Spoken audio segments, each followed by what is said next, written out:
हमारे सारे सपने पूरे हो सकते हैं अगर हमारे अंदर हिम्मत है उन्हें पूरा करने की। ये शब्द उस महान शख्सियत के हैं जिसके संघर्ष की कहानी आज के इस वीडियो में मैं आपको बताने वाला हूँ। ये एक ऐसा बंदा है जिसकी जीवन गाथा सुनने के बाद आप खुद से बहाने लगाना भूल जाओगे। ये एक ऐसा बंदा है जिसे आप में से ज्यादातर लोग जानते हैं, लेकिन इनके संघर्ष की कहानी बहुत कम लोगों को पता है। अगर आपको पता है तो कहानी सुनते सुनते गैस करना कि वो बंदा कौन है। दोस्तों, दुनिया में ऐसे बहुत कम ही लोग होते हैं जो अपनी क्रिएटिविटी और टैलेंट को अपना धर्म मानते हैं, जिनको अपनी कला और टैलेंट पर पूरा विश्वास होता है। अपनी उस एक कला को दोहराते वक्त चाहे हजारों फेलियर्स क्यों ना आ जाएं, पर अपनी कला के प्रति सच्चे विश्वास की बदौलत वो उसी को लेकर आगे बढ़ते रहते हैं। लाख कोशिश करने के बाद भी सक्सेस नहीं मिली, इस विचार के साथ वो कभी भी अपना रास्ता नहीं बदलते, और यही एक कारण उन्हें एक ऐसे मुकाम पर पहुंचाता है जहां पहुंचने में किसी साधारण इंसान को 10 जन्म कम पड़ जाते हैं। आज मैं आपको जिस महान शख्सियत की पावरफुल स्टोरी सुनाने जा रहा हूँ ना, वो भी एक ऐसी ही शख्सियत है। सच बता रहा हूँ, जब यह वीडियो खत्म होगा तब आपको अपनी कला, अपनी क्रिएटिविटी और सबसे इम्पोर्टेंट अपने आप पर इतना विश्वास हो जाएगा कि दर्जनों फेलियर्स मिलने के बावजूद आप अपने चुने हुए रास्ते पर डटे रहोगे और अंततः उस शिखर को हासिल करोगे जिसकी आपने कभी कल्पना भी नहीं की होगी। दोस्तों, यह इंसान कोई बहुत टैलेंटेड या एक्स्ट्रा ऑर्डिनरी पर्सनैलिटी वाला इंसान नहीं था, ना ही उसके पास कोई ऐसी यूनिक कला थी जिसमें वो बहुत ज्यादा माहिर है। लेकिन एक बात है, भगवान जिस किसी इंसान को धरती पर भेजता है ना, उसके हाथ में कुछ ऐसी चीज जरूर देता है जिससे वो इंसान इस चुनौती भरी दुनिया में उस चीज की बदौलत अपना अस्तित्व टिकाए रखे। वो चीज और कुछ नहीं, आप में छिपा आपका टैलेंट, आपकी कला होती है। जो इंसान जितनी जल्दी अपने टैलेंट को पहचानेगा वो उतना ही आगे बढ़ेगा, और अगर पहचान नहीं पाया तो जिंदगी भर ठोकर खाता रहेगा और खुद को कोसता रहेगा। 5 दिसंबर 1901 को अमेरिका में जन्म होता है हमारी आज की कहानी के हीरो का, जिसने खुद में छिपे टैलेंट को बड़ी जल्दी पहचान लिया था। लेकिन इसके पीछे भी एक वजह थी, संघर्ष, जिसकी बदौलत उसने आगे जाकर दुनिया में अपना नाम सुनहरे अक्षरों में दर्ज करवाया। उसने असल मायनों में संघर्ष क्या होता है इसे करीब से जाना, इसे महसूस किया, वो भी इतनी कम उम्र में, जिस उम्र में हमने संघर्ष नाम का यह शब्द सुना तक नहीं होगा। उसके घर के हालात इतने नाजुक थे कि घर की बागडोर संभाले रखने के लिए उसे स्कूल जाकर भी अपने पिता के कामों में हाथ बढ़ाना पड़ता था। लेकिन उसने अपने इस हालात को कभी दोष नहीं दिया और खुशी खुशी काम करता रहा। लेकिन जब भी उसे टाइम मिलता वो ड्राइंग करने लगता। उसे ड्राइंग करने का बड़ा शौक था, शौक भी इतना बड़ा कि एक बार तो कोयले से पूरे घर की दीवार ही काली कर डाली। इसके लिए उसे अपने पिता से डांट भी खानी पड़ी थी। लेकिन कहते हैं ना, शौक के आगे कोई भी चीज बड़ी नहीं होती। हमारा हीरो डांट को एक कान से सुनता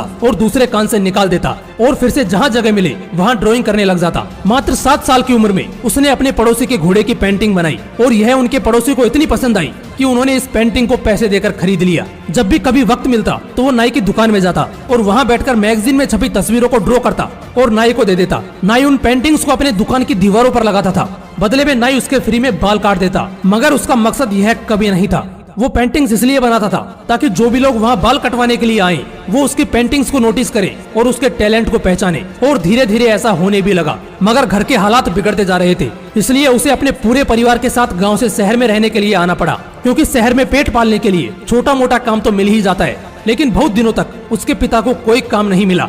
घर में कंगाली इतनी ज्यादा बढ़ने लगी थी कि खाने के लिए मोहताज होना पड़ रहा था। मगर किस्मत का साथ मिला और उसके पिता को पेपर बांटने का काम मिल गया। उसके पिता को सुबह सुबह पेपर और मैगजीन्स बांटने के लिए जाना पड़ता। काम इतना ज्यादा था कि उसके पिता उसे अकेले नहीं कर पाते थे, इसीलिए हमारा हीरो और उसका भाई दोनों पिता के काम में हाथ बटाते। इतनी संघर्ष भरी सिचुएशन होते हुए भी उसने इसका असर अपने टैलेंट पर रत्ती भर भी नहीं होने दिया। वो जब भी टाइम मिलता स्टेशन पे जाके ट्रेन की पेंटिंग बनाता। कई दिनों तक काम करने के बाद पिता ने इतने पैसे जमा कर लिए थे जिससे घर का खर्चा भी चल सके और बच्चों को स्कूल में पढ़ाया भी जा सके। इसलिए दोनों भाइयों का दाखिला स्कूल में करवाया। मगर सुबह सुबह जल्दी उठ के रोज काम पर जाने से वो इतना थक जाते थे कि स्कूल में जाके वो बस सोने का काम करते, और इसीलिए वो स्कूल में सबसे कमजोर स्टूडेंट थे। उनकी रैंक हमेशा टॉप 3 में आती थी, मगर नीचे से। अब तक उसका शौक, उसका जुनून से भरा टैलेंट बन चुका था। उसे एहसास हो गया था कि वो जो पेंटिंग्स बना रहा है ये ऐसे ही नहीं बना रहा है, ये उसके लिए एक वरदान है, और इस वरदान को सार्थक बनाना अब उसका अंतिम लक्ष्य होगा। और इसलिए उसने पैसे बचा बचा कर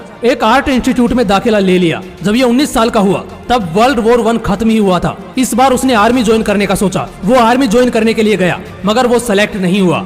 लेकिन उसने हार नहीं मानी और एम्बुलेंस चलाने की जॉब के लिए अप्लाई किया। उसको फ्रांस में जाकर जॉब करनी थी और इसलिए वो फ्रांस चला गया। लेकिन उसने ड्राइंग करना अभी भी नहीं छोड़ा। उसने अपनी उस एम्बुलेंस को ही पेंटिंग से भर दिया। उसकी इस कला की कई लोगों ने तारीफ की। अगले ही साल उसने ये जॉब छोड़ दी और फिर से अपने देश लौट आया और वापस आके एक पेंटिंग स्टूडियो को ज्वाइन किया। यहाँ उसे अलग अलग तरह की ड्राइंग्स बनाने का काम करना पड़ता था। लेकिन यहाँ उसके साथ कुछ ऐसा हादसा हुआ जिसे उसने अपनी जिंदगी में कभी नहीं सोचा। कंपनी ने उसे यह कहते हुए बाहर का रास्ता दिखा दिया कि उसे पेंटिंग बनानी ही नहीं आती, उसमें इमेजिनेशन और नए आइडियाज की कमी है। अब आप ही सोचो, बचपन से ही जिस जुनून के साथ उसने अपनी कला को संघर्ष के समय भी संजोए रखा था, उसी का कोई तिरस्कार कर रहा था, उस वक्त उस पर क्या बीती होगी।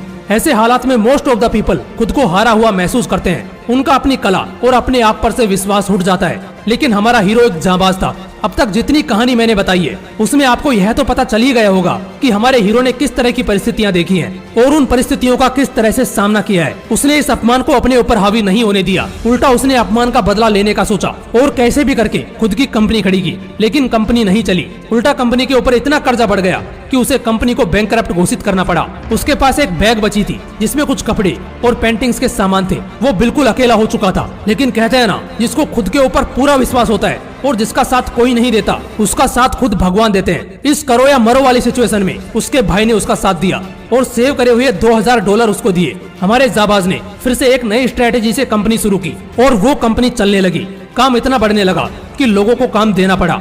सोचकर देखो, कुछ समय पहले जिसे खुद नौकरी की जरूरत थी, वो आज खुद लोगों को नौकरी दे रहा था। उसके लिए यह कितने प्राउड की बात रही होगी। सब कुछ अच्छे से चल रहा था। एक दिन वो ट्रेन से सफर कर रहा था और कागज पर ऐसे ही कुछ रैंडम चीजों को ड्रॉ कर रहा था। इसी दौरान उसने एक बड़े कान वाले चूहे की तस्वीर बनाई। वो जब घर आया तो उसने अपनी वाइफ के कहने पर इस चूहे का नाम मिक्की रखा। उसने इस चूहे की एक एनिमेशन फिल्म भी बनाई और उसे आवाज भी दी। उस वक्त किसी एनिमेशन को आवाज देना किसी अजूबे से कम नहीं था। जब मिकी माउस का पहला शो दिखाया गया तो ये ऐसा तूफान लेकर आया जिसकी किसी ने कल्पना तक नहीं की होगी। दोस्तों, ये कार्टून इतना ज्यादा पॉपुलर हुआ कि आज भी अमेरिकन हिस्ट्री की सबसे बेहतरीन कल्ट क्लासिक मूवीज में गिना जाता है। जब भी हम उनकी इस सफलता को देखते हैं, लगता है कि सफलता मिलने के बाद उन्होंने काफी जबरदस्त लाइफ बिताई होगी, लेकिन नहीं, उन्होंने मरते दम तक अपने काम को एक नई शुरुआत की तरह ही देखा। इस दौरान कई लोगों ने उनको धोखा दिया, लेकिन जिसने जिंदगी भर ठोकर खाई हो, उसको इन छोटे मोटे झटकों से क्या ही फर्क पड़ने वाला था। वो इन सब चुनौतियों को पार कर सफलता की सीढ़ियां चढ़ता रहा और साल 1966 में दुनिया को अलविदा कह दिया। दोस्तों, ये कहानी थी द वॉल्ट डिज्नी के फाउंडर वॉल्ट डिज्नी की। किसी वक्त अपने पिता के साथ अखबार बेचने वाले उस लड़के ने ऐसा कीर्तिमान स्थापित किया कि 22 ऑस्कर अवार्ड्स के साथ सैकड़ों और अवार्ड्स जीतकर इस दुनिया को अलविदा कह गया। आज उनके द्वारा स्थापित की गई इस कंपनी की गिनती दुनिया की सबसे बड़ी फिल्म निर्माता कंपनियों में की जाती है। आज उनके कंपनी की नेटवर्थ $176 बिलियन है।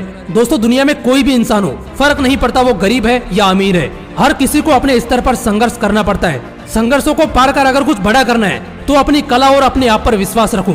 देखना, सफलता अपने आप आपकी दहलीज पर आ खड़ी होगी। दोस्तों, आज की कहानी ने अगर आपको थोड़ा भी इंस्पायर किया हो तो इसे अपने दोस्तों के साथ जरूर शेयर कीजिएगा, ताकि वो भी जिंदगी को सही ढंग से जीना सीख सके और आगे बढ़ सके। फिर मिलते हैं नेक्स्ट वीडियो में एक नए मोटिवेशन के साथ। जय हिंद, वंदे मातरम।